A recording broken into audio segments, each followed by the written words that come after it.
पुढची बातमी बघूया। प्रिया सरवणकर अर्ज भरण्यासाठी आता दाखल झालेल्या आहेत। वॉर्ड क्रमांक 191 मधनं प्रिया सरवणकर यांना उमेदवारी मिळालेली आहे।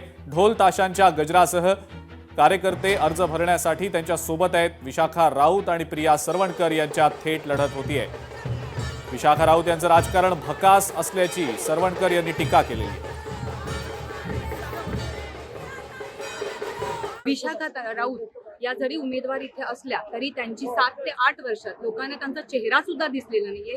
लोक म्हणजे आपली नागरिक आहेत ते समस्या सोडवण्यासाठी दरदर फिरता आहेत। त्यामुळे आज आपली परिसरातली जे नागरिक आहेत, मतदार आहेत, ते तरुण चेहरा म्हणून मला स्वतःला त्यांनीच म्हणजे ह्याच्यात तुम्ही या ताई आणि लवकर आमचे मार्ग आहे जे प्रश्न आहेत ते मार्गी लावा। लोकांकडनंच आज मला या गोष्टीच्या त्यांच्याकडनंच सांगणं येतंय की ताई तुम्ही उभ्या राहा, आम्ही तुमच्या पाठीशी आहोत। की विशाखा ताई 8-10 वर्ष आम्हाला कुठेही दिसल्या नाही। लढाई ही विकास विरुद्ध भकास अशी आहे। पुण्याची अपडेट जाणून घेऊया। विजय शिवतारे, नीलम गोरे यांच्याकडनं सध्या शिवसेनेतल्या इच्छुकांना एबी फॉर्म्स दिले जात आहेत। सर्व इच्छुक उमेदवारांना एबी फॉर्म्सचं वाटप करण्यात आलेलं आहे। ज्यांची नावं शिवसेनेच्या स्थानिक नेतृत्वानं ही अंतिम केलेली होती यादीच्या हिशोबानं त्यांना एबी फॉर्म्स सध्या दिले जात असल्याची माहिती मिळतेय।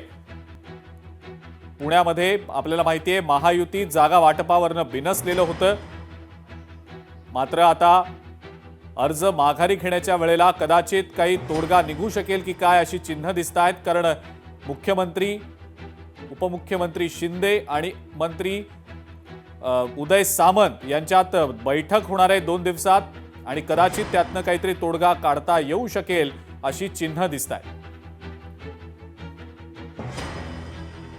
पुढची आणखीन एक ब्रेकिंग न्यूज।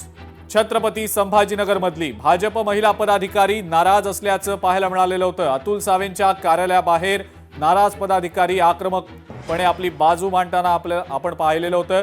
तिकीट नाकारल्यानं दिव्या मराठे या नाराज असल्याचं दिसतं। लोकशाही मराठी ऐका, पहा, जागरूक रहा।